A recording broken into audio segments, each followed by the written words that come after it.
כשאתה יוצר, אתה חופשי. חופשי לגמרי. אתה יכול לעשות מה שאתה רוצה. אלכס גל, בן 79. אני סובל מפרקינסון. כבר אובחנתי ב-2006, כבר 15 שנים. היום הבעיה החמורה יותר זה לא הפרקינסון, זה אובדן ראייה. הרשתית שלי, הרשתיות בשתי העיניים התנוונו. אני בן אומלל, בן יחיד אומלל של אמא פולניה. כל חיי אהבתי ליצור דברים. היצירתיות הייתה כל החיים שלי. התחלתי בציור, רישום, פיסול, צילום, וכתבתי. קודם כל, הסיפורים שלו, הסיפורים הם תמיד עם איזה עוקץ, עם איזה מסר וזה. הוא לא ידע בעצמו שהוא לא יודע לכתוב. כשהיה צריך לכתוב ברכה, הוא היה אומר, בואי תכתבי את, אני לא יודע לכתוב כלום. ופתאום, שהוא היה צריך לכתוב משהו לספר על שירה, הוא ראה שהוא גם נהנה, והוא היה שנים בכתיבה יוצרת. והספר, הסיפורים שלו הם משהו. אני המצאתי דמויות, נתתי להם אופי, הכנתי את הדמויות ככה שיש לכל דמות את התגובה האופיינית לה. עכשיו כשאתה ממציא דמות, אתה צריך להיות עקבי, והתגובות, אתה צריך לדמיין את התגובות של הדמות. דמות שלא הייתה קיימת, אתה יכול לעשות איתה מה שאתה רוצה, אתה יכול לרצוח אותה בלי עונש. זה כיף לא רגיל.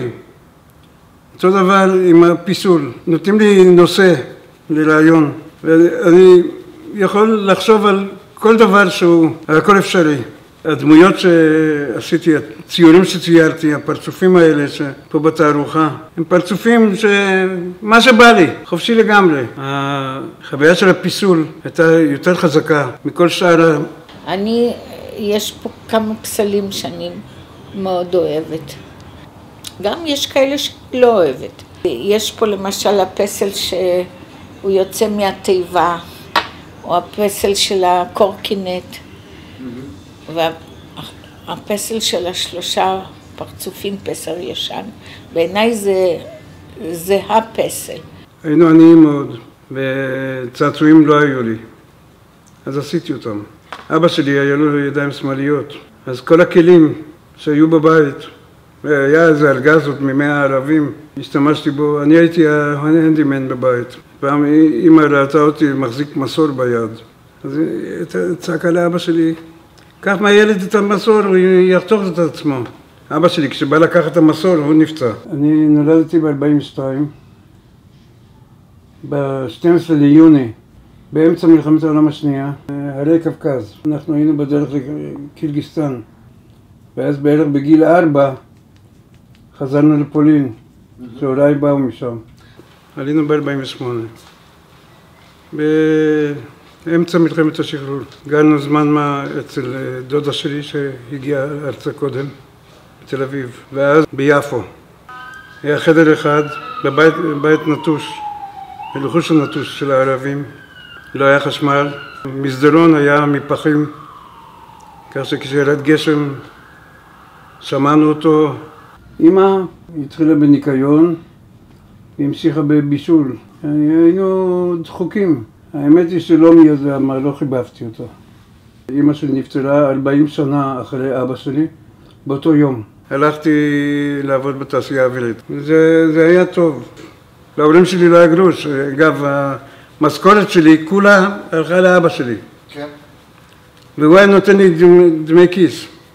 לא בגלל שהוא רצה לעשות את זה, אלא בגלל שאני לא רציתי להתעסק בזה. הלכתי ללמוד במכון לאמנות הפלסטית בבת ים, ושם הכרתי את אשתי הראשונה. ואחרי שנה שלמדנו יחד, התחתנו. אשתי סבלה מאפילפסיה, והיא סבלה ממאניה דפרסיה. החיים שלי איתה, הם היו מוקדשים לה. כל החיים שלי היו סביבה. בשנת 77 היא ניסתה להתאבד. המוח נפגע, ויכולתי להיות לידה ושום דבר כמעט. אני ביקרתי אצלה שנתיים, הייתי קשור אליה. לקח זמן עד שפגשתי מישהי. הגשנו לרבנות וקיבלתי היתר נישואין. זה צריך לעבור 100 רבנים כדי לקבל את האישור, זה אצל האשכנזים. התחתנו בשנת 82.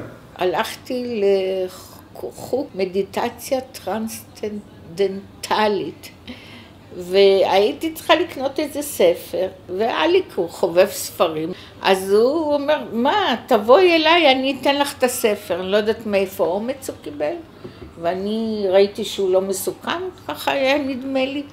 נסעתי אליו הביתה. תראה, שאנחנו התחתנו, עשינו בבית כנסת, ואחר כך עשינו 4 פעמים בבית, פעם לעבודה שלי, פעם לעבודה שלו, פעם חברים, פעם כאילו נגלות בבית לאיזה 40-50 איש עם שולחנות, והכל אנחנו הכנו.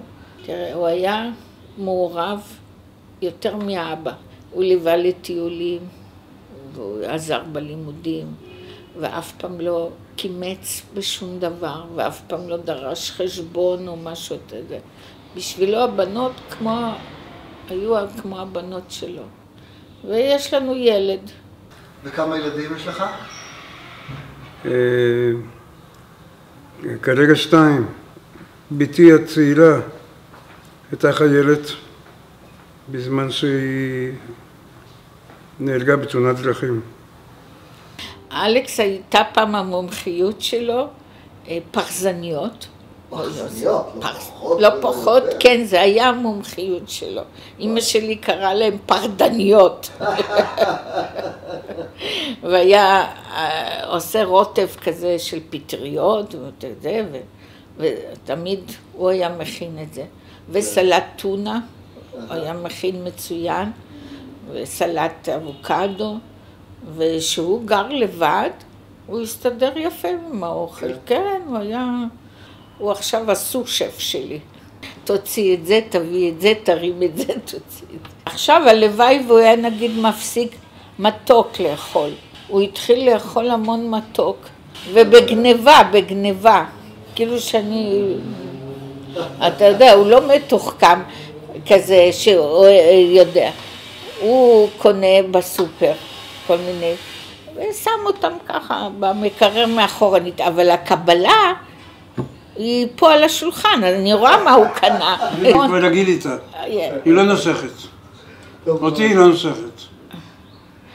אנחנו לפעמים נזכרים במערכונים עם טיקי דיין, היה מערכון שהם רק התחתנו וחוזרים הביתה אחרי החתונה. עם אורי זוהר. והוא אומר לה, בואי, אז היא אומרת לו, אני לא כזאת שאחת שאומרים לה בואי והולכת. זהו, אנחנו כבר היסטוריה הרבה שנים ביחד. טוב לב ונדיב ומתחשב ושאר רוח, מה אני אגיד לך? בן אדם, אני זכיתי ואנשים אוהבים אותו.